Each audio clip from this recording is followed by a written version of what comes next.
była taka kolejka. Oni przyjeżdżają na 6 i widzi pani zdziwienie, już ludzie czekają. Says they arrive at 6 a.m. and there's already a queue of people waiting for their stuff.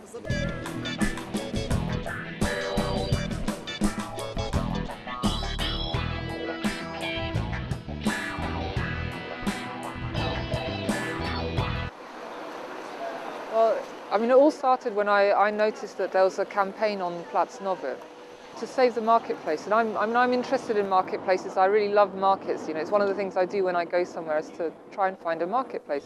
And I got to know what was going on, and I thought, well, I know a little bit about the borough market story, and I thought, well, you know, maybe there's something that we could, you know, bring the two together so that we can show people here that something else is possible. It's not. It doesn't have to just be a, you know, failing market. So I got in touch with someone who passed me on to George, and I got in touch with George, and he kindly said he'd come over and talk to us.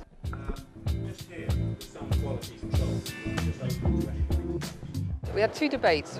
One last night was a meeting for the public, so anyone who wanted could come along and hear what was, you know, hear what we had to say. And the purpose really was to just present the story of Borough Market and to start the discussion about what it might mean for Krakow and what it might mean for PLAC NOWY. Today we met with local councillors and also the chief city architect and the chief city conservation person. This is a story about the oldest fruit and vegetable market in London and how it went through a process of decline, almost to the point of disappearing, and has been reinvented. London calling to the faraway towns. Now war is declared and battle come down. London calling to the Just a little bit about myself. I'm on the board of the trustees of the Borough Market and have been for 25-30 years. But I also have quite a lot of experience in regeneration and development in the centre of cities.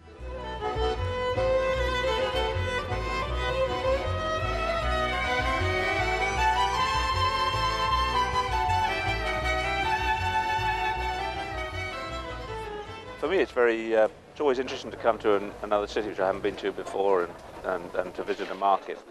Because if you're involved in markets, one of the ways you learn is by visiting other markets. And no matter how old or how good or how bad a market is, there are always things you can learn from visiting other markets. And that's certainly true coming to the markets in Krakow.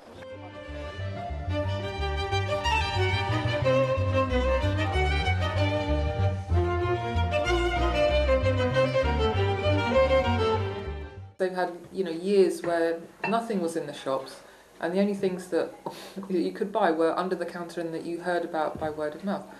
So it says that the most effective way of advertising what's happening here on the square is, what's being sold on the square, is when you can get the rumour going, you know, that, and that's what's under the counter is actually more interesting than what's on the counter. What is interesting is the mix of different activities. So that, you know, starts early in the morning with a pigeon market, and then the same space is used as an antique market. I've never seen anything like that before. That's actually quite interesting, I think, to have that variety of activity. So there's a good foundation stone to build on, I think. The challenge is, in a historic area like that, which is the same as the problems we had in London, is retaining the market as a market and the historic fabric, but introducing new structures if that's what you want to do. I mean, I think it's inevitable that it will happen in Poland like it's happened in the UK. People will become more interested in local produce, and I think that these markets will start. And it's not as if there aren't any producers in Poland. There are plenty of people who produce good food in Poland. I think the similarities are exactly to do with how people shop. So in the United Kingdom, the arrival of the supermarkets led to the decline of the markets, both wholesale and retail markets, as people started to shop in a different way, and the supermarkets didn't buy their produce from the markets in the way that greengrocers and street markets had in the past. So we've been through this process, and I think that's a process which is happening here in Poland. But I think what's interesting here is you still have a very strong agricultural tradition. It'd be very interesting to see whether you could introduce produce that you have in Poland into a new market setting, and to, if you like, attract new people to come back to the market to buy that produce from your artisan producers. That's in a way one of the key elements that we have in the borough market. It's a way of reviving the market and bringing younger people in particular back to a market setting. So I think a market sort of operates on several levels. One is that, you know, it's a place where people can come and buy produce. So it's good for me as a consumer. It's also good for a farmer who, you know, can sell direct to the public and can, you know, they make the money themselves. They don't have to sell to a distributor. I think it fulfills this, particularly in large cities like London, it fulfills a social role. A market's a great place to come and meet your neighbours and get a sense of where you live. So I think it works on all sorts of levels. You can't just flick a switch and have a market.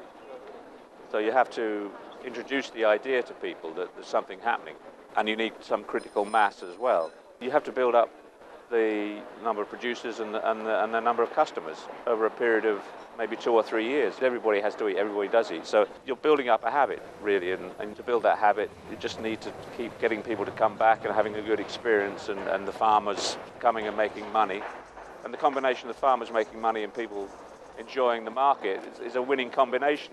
You can combine rediscovery of your cuisine with meeting friends, the sort of social side of the market.